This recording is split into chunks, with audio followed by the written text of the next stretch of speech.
श्रीशिवाष्टकम्। प्रभुं प्राणनाथं विभुं विश्वनाथं जगन्नाथनाथं सदानन्दभाजं भवद्भव्यभूतेश्वरं भूतनाथं शिवं शङ्करं शम्भुमीशानमीडे। गले रुण्डमालं तनौ सर्पजालं महाकालकालं गणेशाधिपालं जटाजूटगङ्गोत्तरङ्गैर्विशालं शिवं शङ्करं शम्भुमीशानमीडे। मुदामाकरं मण्डनं मण्डयन्तं महामण्डलं भस्मभूषाधरं तम् अनादिह्यपारं महामोहहारं शिवं शङ्करं शम्भुमीशानमीडे। वटाधोनिवासं महाट्टाटहासं महापापनाशं सदा सुप्रकाशं गिरीशं गणेशं महेशं सुरेशं शिवं शङ्करं शम्भुमीशानमीडे। गिरीन्द्रात्मजा सङ्गृहीतार्धदेहं गिरौ संस्थितं सर्वदा सन्नगेहं परब्रह्म ब्रह्मादिभिर्वन्द्यमानं शिवं शङ्करं शम्भुमीशानमीडे। कपालं त्रिशूलं कराभ्यां दधानं पदाम्भोजनं रायकामं ददानं बलिवरदयानं सुराणां प्रधानं शिवं शङ्करं शम्भुमीशानमीडे। शरच्चन्द्रगात्रं गुणानन्दपात्रं त्रिनेत्रं पवित्रं धनेशस्यमित्रम् अपर्णाकलत्रं चरित्रं विचित्रं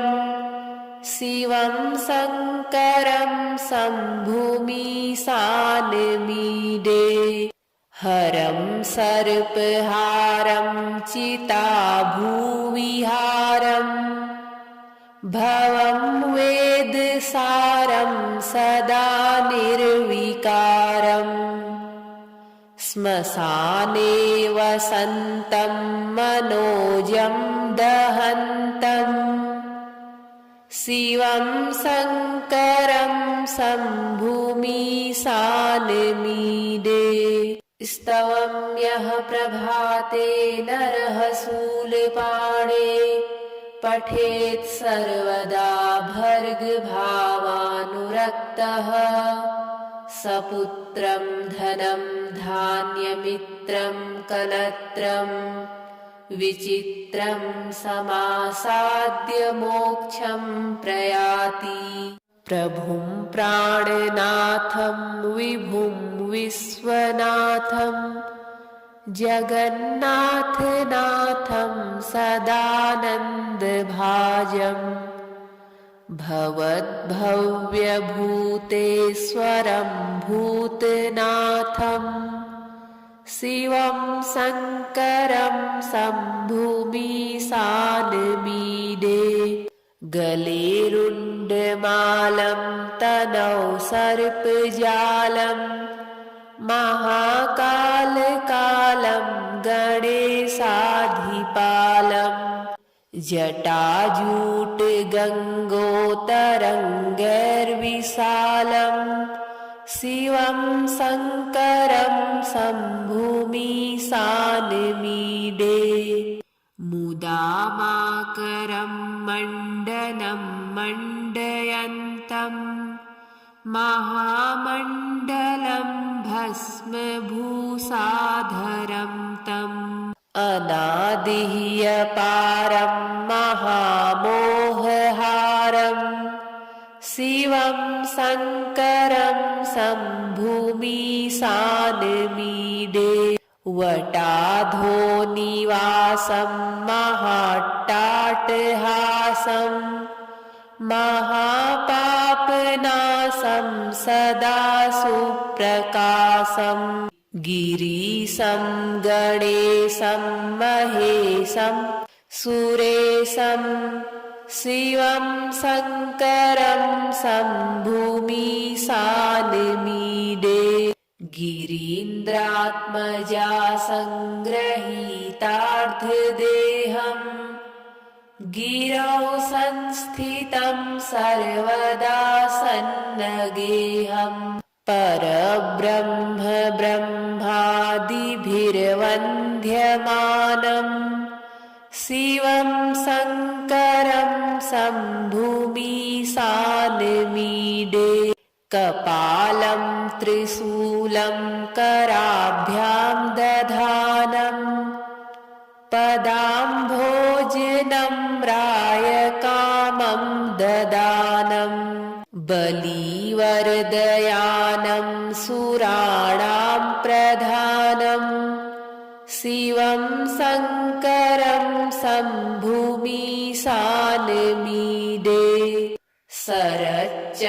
शरच्चन्द्रगात्रं गुणानन्दपात्रं त्रिनेत्रं पवित्रं धनेशस्यमित्रम्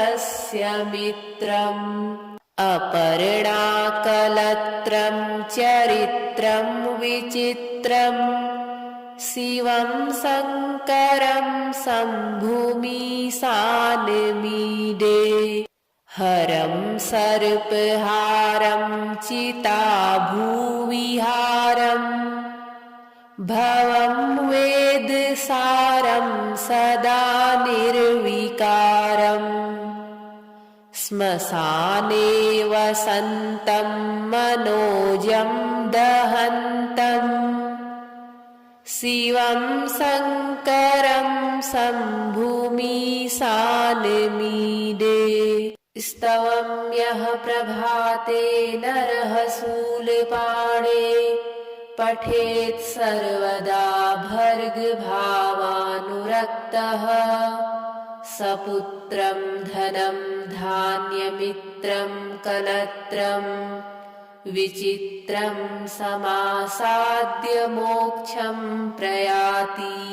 प्रभुं प्राणनाथं विभुं विश्वनाथं जगन्नाथनाथं सदानन्दभाजं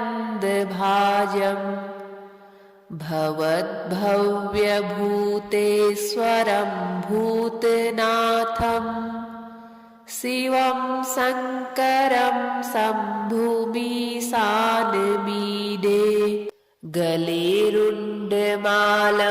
तनौ सर्पजालं महाकालकालं गणेशाधिपालं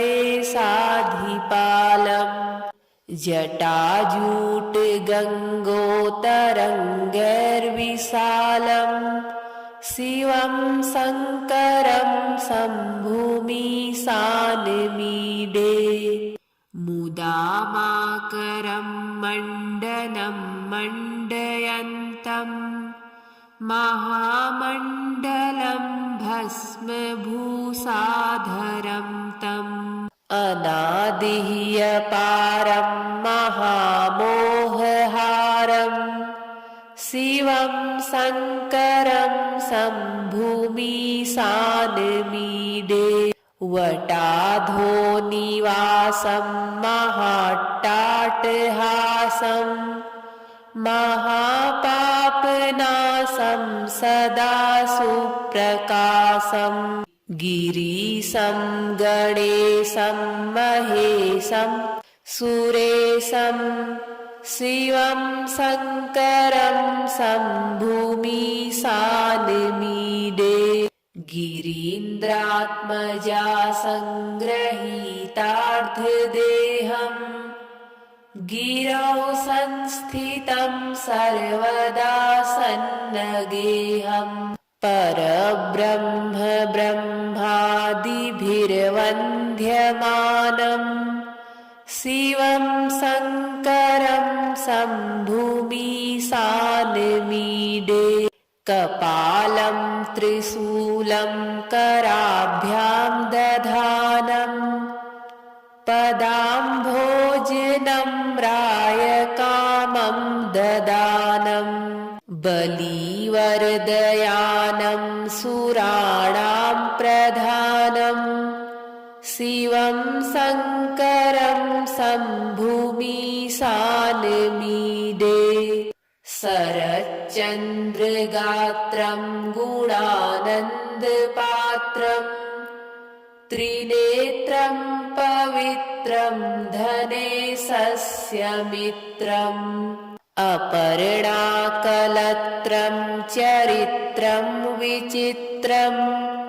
शिवं शङ्करं शम्भुमीशानमीडे हरं सर्पहारं चिताभूविहारम्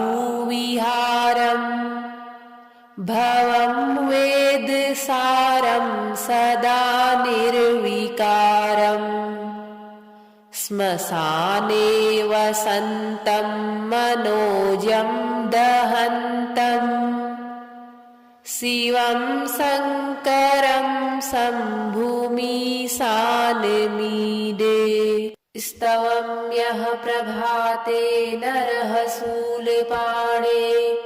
पठेत् सर्वदा भर्गभावानुरक्तः सपुत्रं धनं धान्यमित्रं कलत्रम् विचित्रं समासाद्य मोक्षं प्रयाति प्रभुं प्राणनाथं विभुं विश्वनाथं जगन्नाथनाथं सदानन्दभाजम्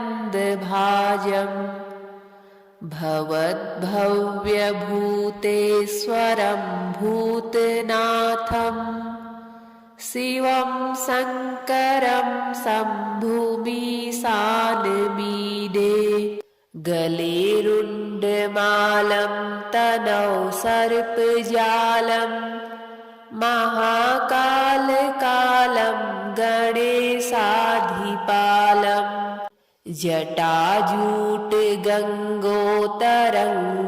जटाजूटगङ्गोतरङ्गैर्विशालम्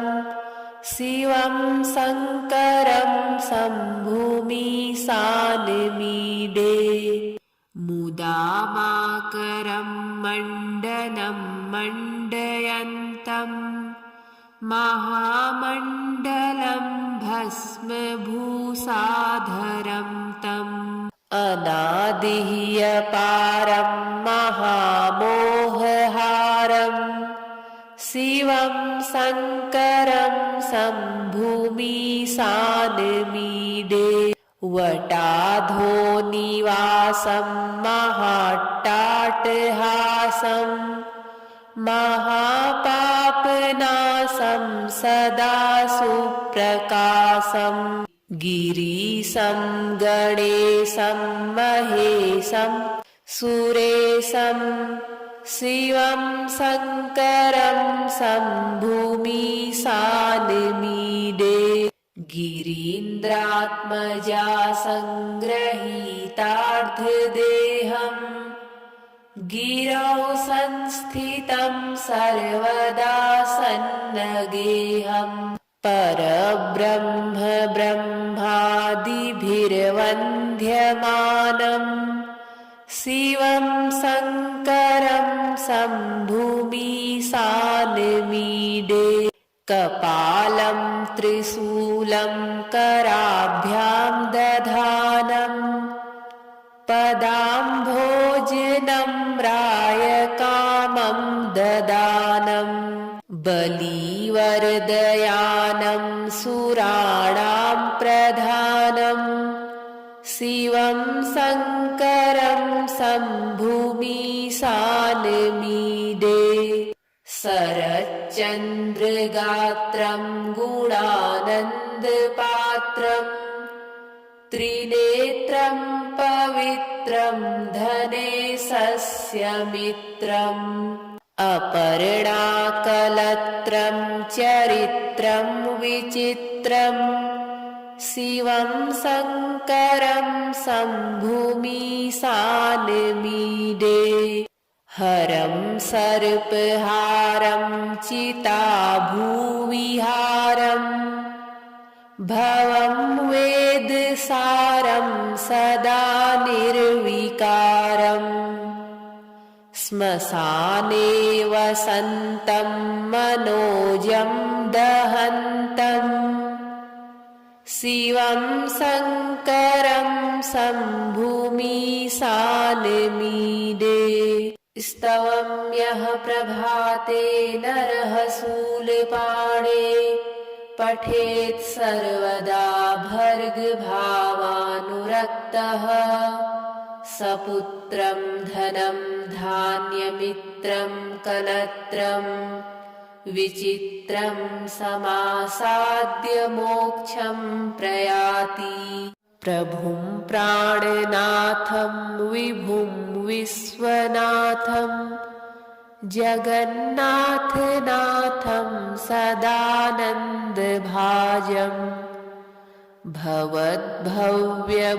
भवद्भव्यभूतेश्वरं भूतनाथं शिवं शङ्करं शम्भुमीशानमीडे गलेरुण्डमालं तनौ सर्पजालं महाकालकालं गणेशाधिपालम्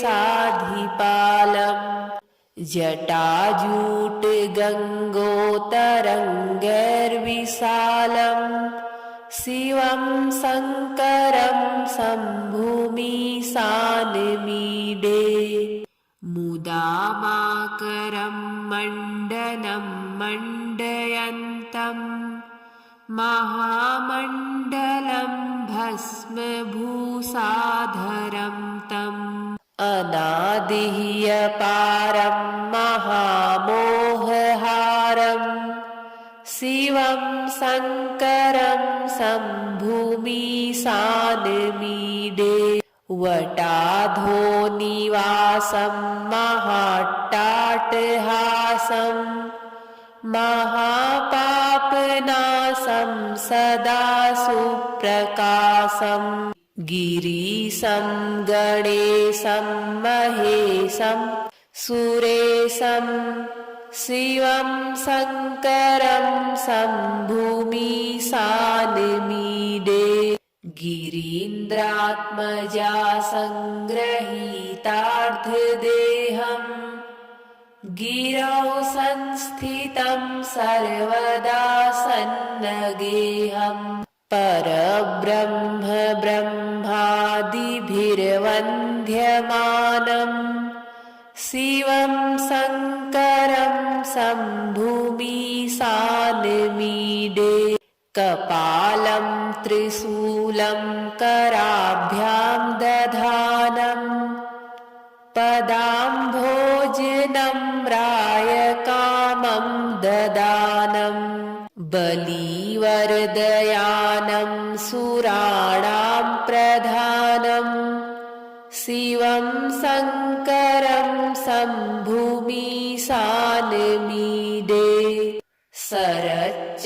शरच्चन्द्रगात्रं गुणानन्दपात्रं त्रिनेत्रं पवित्रं धनेशस्यमित्रम् अपर्णाकलत्रं चरित्रं विचित्रम् शिवं शङ्करं शम्भुमीशानमीडे हरं सर्पहारं चिताभूविहारम् भवं वेदसारं सदा निर्विकारम् श्मशाने वसन्तं मनोजं दहन्तम् भगवन्तम् शिवं शङ्करं शम्भुमीशानमीडे स्तवं यः प्रभाते नरः शूलपाणे पठेत् सर्वदा भर्गभावानुरक्तः सपुत्रं धनं धान्यमित्रं कलत्रं विचित्रं समासाद्य मोक्षं प्रयाति प्रभुं प्राणनाथं विभुं विश्वनाथं जगन्नाथनाथं सदानन्दभाजम् भवद्भव्यभूतेश्वरं भूतनाथं शिवं शङ्करं शम्भुमीशानमीडे गलेरुण्डमालं तनौ सर्पजालं महाकालकालं गणेशाधिपालम्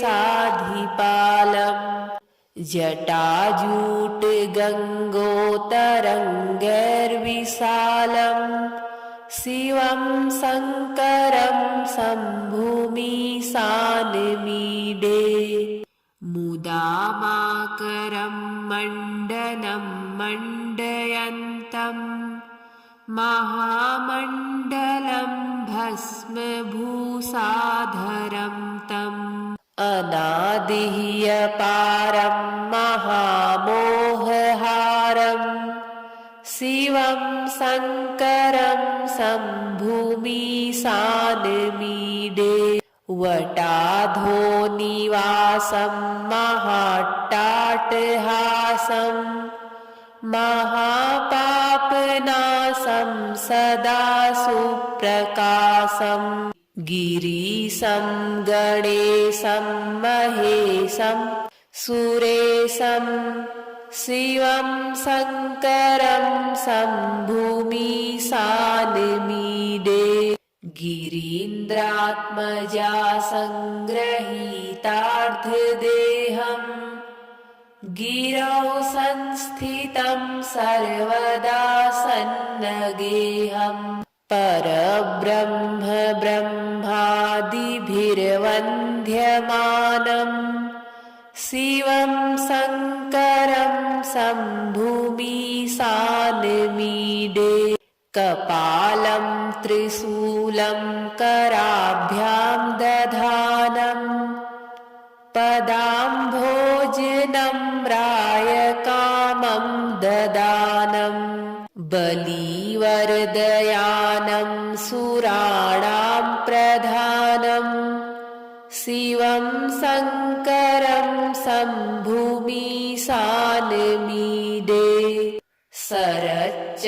शरच्चन्द्रगात्रं गुणानन्दपात्रं त्रिनेत्रं पवित्रं धनेशस्यमित्रम् अपर्णाकलत्रं चरित्रं विचित्रं शिवं शङ्करं शम्भुमीशानमीडे हरं सर्पहारं चिताभूविहारं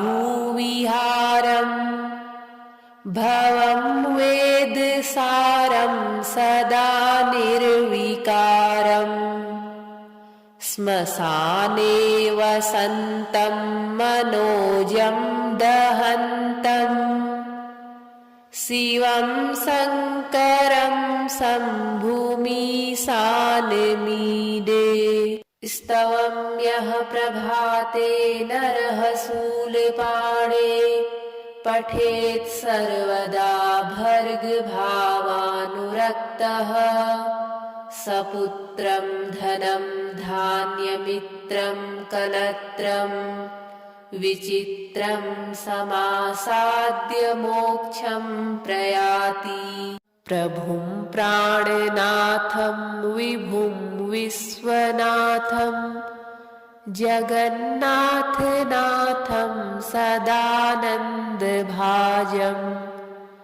भवद्भव्यभूतेश्वरं भूतनाथं शिवं शङ्करं शम्भुमीशानमीडे गले रुण्डमालं तनौ सर्पजालं महाकालकालं गणेशाधिपालं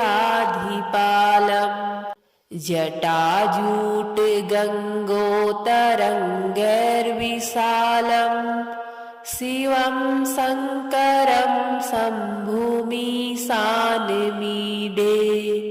मुदामाकरं मण्डनं मण्डयन्तं महामण्डलं भस्मभूषाधरं तम् अनादिह्यपारं महामोहहारं शिवं शङ्करं शम्भुमीशानमीडे वटाधोनिवासं महाट्टाटहासं महापापनाशं सदा सुप्रकाशं गिरीशं गणेशं महेशं सुरेशं शिवं शङ्करं शम्भुमीशानमीडे गिरीन्द्रात्मजा सङ्गृहीतार्धदेहं गिरौ संस्थितं सर्वदा सन्नगेहं परब्रह्म ब्रह्मादिभिर्वन्द्यमानं शिवं शङ्करं शम्भुमीशानमीडे कपालं त्रिशूलं कराभ्यां दधानं पदाम्भोजनं रायकामं ददानं बलिवरदयानं सुराणां प्रधानं शिवं शङ्करं शम्भुमीशानमीडे शरच्चन्द्रगात्रं गुणानन्दपात्रं त्रिनेत्रं पवित्रं धनेशस्यमित्रम् अपर्णाकलत्रं चरित्रं विचित्रं शिवं शङ्करं शम्भुमीशानमीडे हरं सर्पहारं चिताभूविहारं भवं वेदसारं सदा निर्विकारं श्मशाने वसन्तं मनोजं दहन्तं शिवं शङ्करं शम्भुमीशानमीडे स्तवं यः प्रभाते नरः शूलपाणे पठेत् सर्वदा भर्गभावानुरक्तः सपुत्रं धनं धान्यमित्रं कलत्रं विचित्रं समासाद्य मोक्षं प्रयाति प्रभुं प्राणनाथं विभुं विश्वनाथं जगन्नाथनाथं सदानन्दभाजं भवद्भव्यभूतेश्वरं भूतनाथं शिवं शङ्करं शम्भुमीशानमीडे गले रुण्डमालं तनौ सर्पजालं महाकालकालं गणेशाधिपालं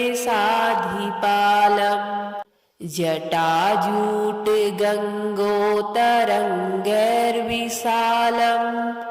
शिवं शङ्करं शम्भुमीशानमीडे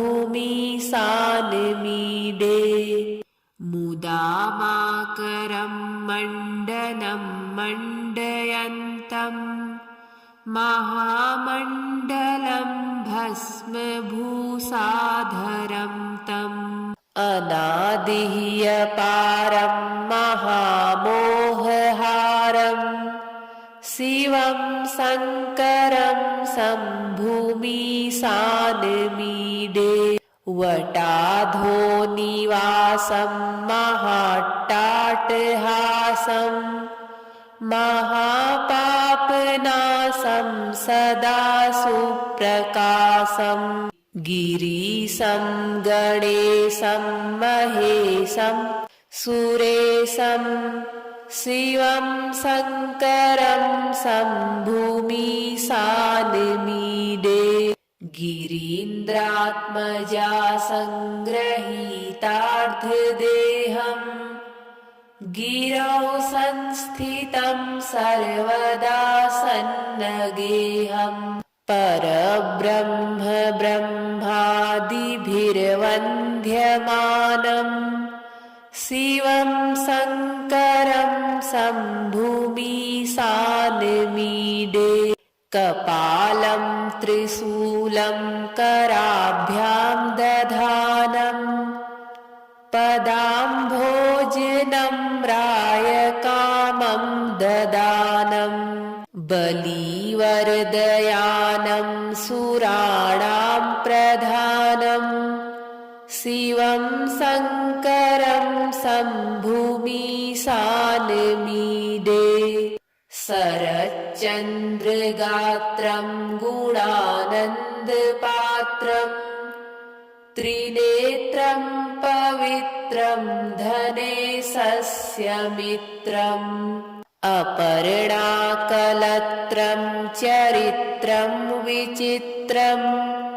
शिवं शङ्करं शम्भुमीशानमीडे हरं सर्पहारं चिताभूविहारम् भवं वेदसारं सदा निर्विकारम् श्मशाने वसन्तं मनोजं दहन्तम् शिवं शङ्करं शम्भुमीशानमीडे स्तवं यः प्रभाते नरः शूलपाणे पठेत् सर्वदा भर्गभावानुरक्तः सपुत्रं धनं धान्यमित्रं कलत्रं विचित्रं समासाद्य मोक्षं प्रयाति।